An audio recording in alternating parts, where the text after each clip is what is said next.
just to chat about you first of all, how did you get into music? Especially because just before we got on air as well, you told me that you actually only moved to the UK 3 years ago, right? Yep, it's weird. I was born in Milton Keynes in the UK. Oh, so you were born here. I got the passport, right? So I was born in Milton Keynes, but I was born in October 2000, and then 2 months after that, I was back in Pakistan. Okay. So let's just say my parents are quite smart. The fact that now all my siblings have British passports. So it was all very planned. But yeah, so born here, but never lived here.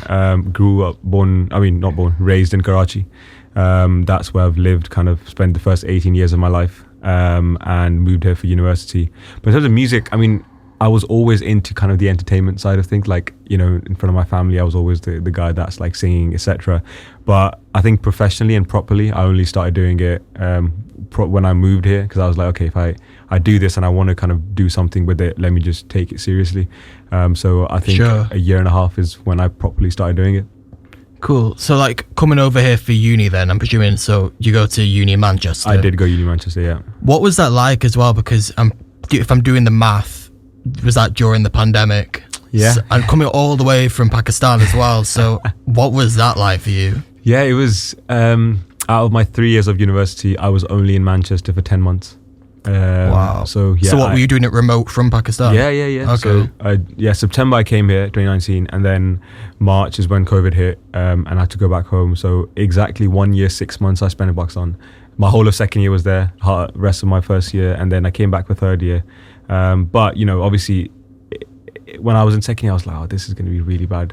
But, yeah, I mean, you know, it is what it is. It was one of those things you kind of have to just carry on, I guess. Talk to me first of all about your first track. Mm-hmm. So first track was Traffic. Yep. And I remember that actually, like, was it about a year or so ago? Was. Yeah. And I remember because it wasn't necessarily a massive track with like loads of like mega production, everything, but it's weird because like obviously when Honest came through, I was like, oh yeah, I remember now, because it was like it's stuck in my head. So clearly you're doing something right with that. So how did Traffic come about?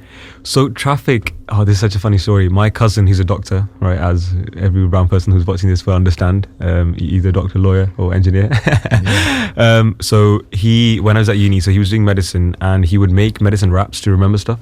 Learn sort of YouTube. Yeah. And he was in Manchester for his friend's wedding. He was staying with me in my uni accommodation in Fallowfield.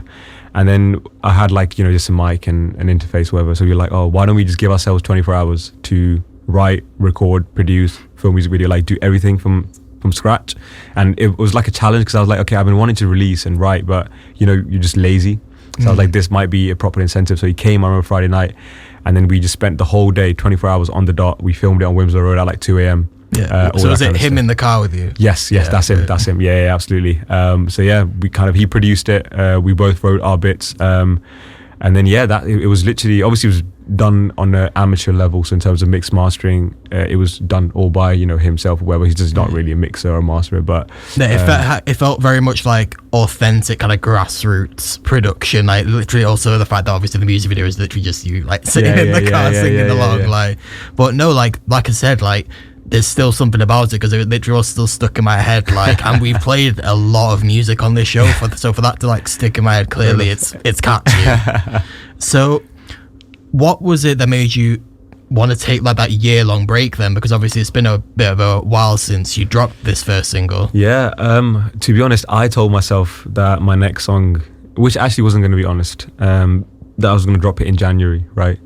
And, you know, the typical musician thing, coming out soon. And then I met Sam Malik. He's been on the show here. And he's the one actually released Honest with. I was speaking to him and I was kind of like, you know, what advice would you give me? Because obviously when I moved to Manchester, I didn't know anyone in the music industry at all. And I was like, how will I meet people? And just by going to one event, I just met one person and they introduced me to someone else. And, you know, you just meet people like that. And he just said, batch record.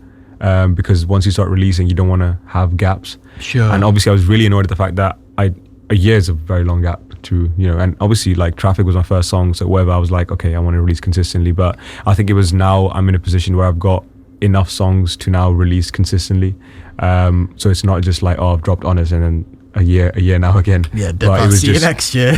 Yeah, Honest was recorded back in February, so it was done. Okay. It's been done since Feb. But yeah, so it's just, I think it was just that time, which I know I could have maybe been a bit more proactive, but yeah. Nice. So obviously you mentioned Sam Malik on the beats. So what was it that, obviously you said you've met him and had that discussion, but what led you to being like, okay, I want to go and release music with these guys, like this is the correct move for me?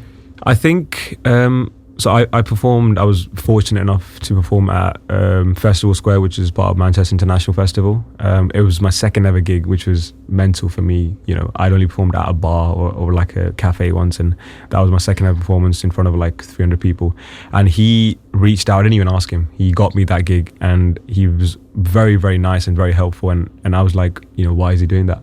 And I was like, I just, you know, the fact that he was willing to help out, I was like, okay, you know, that means there's some sort of relationship there, and if I can learn from him and you know, utilize that, and you know, why not? Yeah, for sure. So I'm presuming then, like, obviously we'll get to talking about Honest, but if that was done in February, so does that imply that since February you've been doing what you said you wanted to do in terms of getting that music ready, so it's ready to release that? Yeah. So I think I've got, and like every musician will say you got loads of songs, but weirdly enough, I've got this thing where, you know, loads of musicians will just keep recording and writing all the time. I don't do that. Maybe I should, and I definitely should, because, you know, just improve skills, but I will only record and make a song. Firstly, I make songs with producers, so I don't get a beat on the internet. I prefer sitting with a producer from scratch, making something, and I will only make it if I'm like, okay, I'm going to release this. So which is why, like, I've literally only written the songs that I would release, and they've been like maybe another 4 or 5 that I've worked with people, but it's literally been, I'm like, okay, cool, like, if we're working on this, if we're spending the time, if you're spending the time making this, I will want to release this, so it's not going to be just for the sake of practice, you know. Exactly. And I think there's one argument to be had about people that are maybe at the start of their musical career, that they should be maybe doing as much as possible and experimenting, but then there's another side of it, which is that ultimately when you're starting out, you don't actually have as much time and resources. So if you're just focusing on what you actually want to do and what you think is authentic to yourself, like, in a way, there is actually a plus side to that as well. Absolutely. And I think, you know, if I'm spending the money to go record in studio, and if I'm not making money from music, it doesn't make sense to do loads of songs, and I'm like, okay, maybe if I'm making 10 songs, which obviously costs a lot of money, to release one, as opposed to let me just focus on that one song and be like, okay, this is going to be the song that I'm going to release. Exactly. Like off topic, like Dua Lipa came back like yesterday, and in her interview with Radio 1, she revealed that, like, for this new album she's recorded 97 songs. Obviously she's Dua Lipa, she's like global pop star, so she has the resources to be able to do that. But say if it was like 5-10 years ago, obviously she wouldn't be in that position. So it's all about like kind of judging where you're at, and like you said, I don't see the point of like spending loads of money if you like, unless you're like mega rich, in which case do whatever you want, but like of course. I don't see the point, like you say, of spending loads of money to go and sit in a studio if that work is not going to see the light of day. Yeah, absolutely. And obviously maybe I'll change my opinion on this, and obviously I know for a fact I should be writing more. Like, that's just, you know, as a musician you need to improve your writing and recording skills. It's not something I have done yet, but I guess this is just me saying how I've taken it. I'm not saying this is the right way to do it, but it's just how I've done it. For sure. So focusing on Honest now, listening through to the lyrics, sounds very much like, from your perspective, you're on one end of a relationship where the other person just is kind of done with it, and like it's, they just want to be friends, whatever, but you're like, no, like, but I can't. Like, is that the vibe we're going for? Yeah, I guess. I think the person who I wrote the song about is probably listening to this right now. Fair enough. That's cool though. That's cool, isn't it? It was weird. I mean, I'll get onto it, but yesterday I told them, because I'm still good friends with the person, so I told them, I was like, yeah, the song's about you, and then it was just funny conversation. But yeah, it was more so like a situationship where, you know, for me, I met someone, and, you know, I come from a Muslim background, and for me, you know, the dating stuff is just not for me, so I'm like, okay, I'm going to do something seriously, and you know, I kind of was like, okay, you know, why not take it seriously, whatever, and then, you know, we spoke, and it didn't work out because, you know, the said person wasn't supportive, and personal preference is fine for my music, and just didn't like the fact that I wanted to do music as a full-time thing, which is obviously unfortunate, but it's just one of those things. So the song was basically like, you know, it starts off, I don't care about what you had to say, you know, like, it was like, but obviously it hurt, but, you know, like it was just one of the situations where it's bad, but I'm glad you're honest about it, and we kind of clarified it early on instead of going somewhere. Yeah. Now, I hope that there is a bit of a difference between the song, if it's authentic to yourself, and the music video, because the editing of the music video, I was a bit like, I really hope that this isn't true to real life, because if so, I don't know if I need to contact someone or something. For context for people listening, obviously the music video came out yesterday. Was that shot in Manchester? London. Okay, cool, because there's a lot of like very cool like artwork in the background and stuff. For context, it's got Daniyaal like wandering around, like, and also there's a love interest as well wandering around, and then the ending is literally Daniyaal basically. If anyone's seen You on Netflix, it was giving that. I was a bit like, okay, like please let's stop.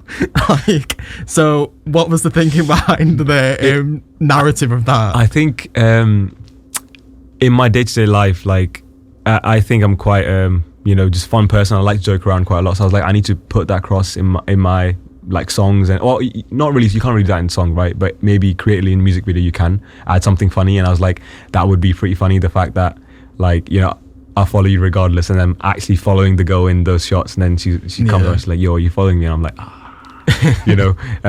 but yeah, it was just something like, it was just some sort of comedic element that we wanted to add to it.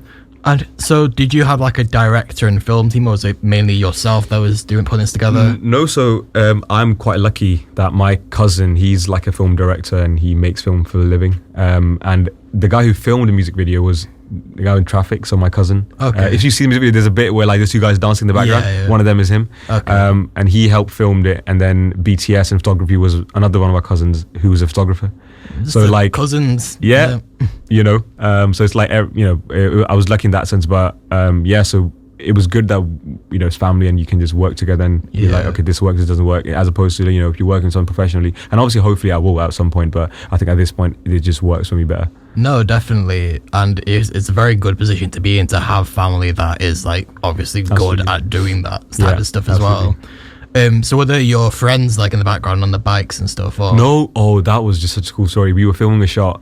There's a shot where like I drop down a camera and then I pop up from behind. We were doing that, and then there's a bunch of guys like biking around, and then they obviously disrupted the shot, and then they're like, oh sorry, and then we were like, actually it might look cool if we get them in. So we asked them to want to be part of the music video, and they were like, yeah, cool. So that was like fully like, we told them to come in, and they just were doing all that kind of stuff in the background. No, because I think that adds like a bit more like character to it as well, because obviously apart from yourself and the love interest, and your cousin as well, obviously there's not really anyone else in it apart from them, and that kind of adds that extra bit of rather than just like you singing to the camera. There's got a bit of extra stuff going on. Absolutely, yeah, for sure. All right, cool. So we're gonna play it in a bit. And we've got like a couple minutes left. So focusing on After Honest, then what's the plan? Like, you've obviously got all this music ready to release. Do you have like is it going to be like a once every month or every couple of months situation, or? So the next song, hopefully mid-January, cool. So that's called Hunza. I'm putting the name out there. And so that was also recorded a while ago, and then the plan is every 6 weeks essentially, because I think it's momentum whether this time I've properly done it. So it's just doing that, and obviously Hunza's plays in Pakistan, which by the way I'm just going to address everyone who's listening, go for it. who I grew up with in Pakistan is probably confused by the way I'm speaking. I code switch, so I've always done it since I was a kid. When I used to come to the UK, because I had loads of family here, I was speaking a British accent and then go back home. So if I called my friend right now, I would just switch accents completely. So it's just like subconscious for me. I'm not like, if I'm speaking to you and my friend is here, I'll be having the same conversation, but I'll be switching accents. I don't know, it's weird to explain it. Like I literally had a friend, we were on a holiday, and he was a white guy and everyone else was brown, and we were having a conversation. I was literally look at him and speak in a different accent and look at my friend, same conversation, like words just changing. It's just, I don't know, it happens. No, it's really cool. Like, and I think it's part of the whole nurture thing of, when they're like, when you're young, like is the best time to like learn languages, because it's all like, once you got older, I don't know, it's probably something to do with like brain development. Probably. That's what what my logic is. Because before I learned English, because I didn't speak English till I got in school. So I probably heard my cousins speak English in the UK. So I think I probably subconsciously that accent was in my head before I even learned English. So maybe it's like, because I've always done it, right? So it's like kids videos of me when I was like 7 years old speaking a different accent when I'm in the UK and in Pakistan. But it is quite refreshing as well, because I think you have a lot of people who are from outside of the UK that speak English. They quite often will adopt an American accent because a lot of the time they will have learned English by watching like Friends or something. Whereas with you, like obviously you just sound like, I don't know, like you're fresh out of London or something. Like, so like it's very refreshing. I'm very much here for it. So whatever's happened there, I'm glad about it. Just final thing as well, like obviously your sound, like, because I think both Traffic and Honest, I think, like I said, like Traffic is very much like kind of grassroots, like relatively like bare production. Honest, I think there's more to it, but it's still very much like kind of like your like kind of like soft vocals over. I don't know how to describe it, but basically it's not like coming in smashing tambourines, like there's nothing too much to it, and I think that's quite nice, like to have that. Like, is that kind of the vibe you're going for, or are you like that's just happened to be? It's just happened, to be honest. Sound wise, to be fair, I've songs I recorded now are like vocally in a bigger range, so I take vocal lessons from this Eastern coach. He's part of Coke Studio, so if you know Coke Studio in Pakistan, so he's taught people like Atif Aslam and all of them, so I'm quite lucky that I get taught by him. Definitely. But I've been learning Eastern to be able to expand my range in Western and be able to add influences of that Eastern stuff into my Western songs. So a few of the new songs you will see, like Hunza, I'm singing Urdu a little bit, but I'm adding stuff here and there. But yeah, I'm just experimenting, and I kind of do want to show off my voice because these songs don't really show it off too much, and I know I've got a lot more to give. No, that's cool. I'm really looking forward to that, because I even like, in Honest, I didn't notice like a few like inflections and stuff like that, but now you've mentioned that, it kind of makes sense as to. That's interesting. Someone told me that, but I don't notice it. But that's because how will I notice it? Do you know what I mean? Like for me, it's just whatever. But it's cool that people are noticing.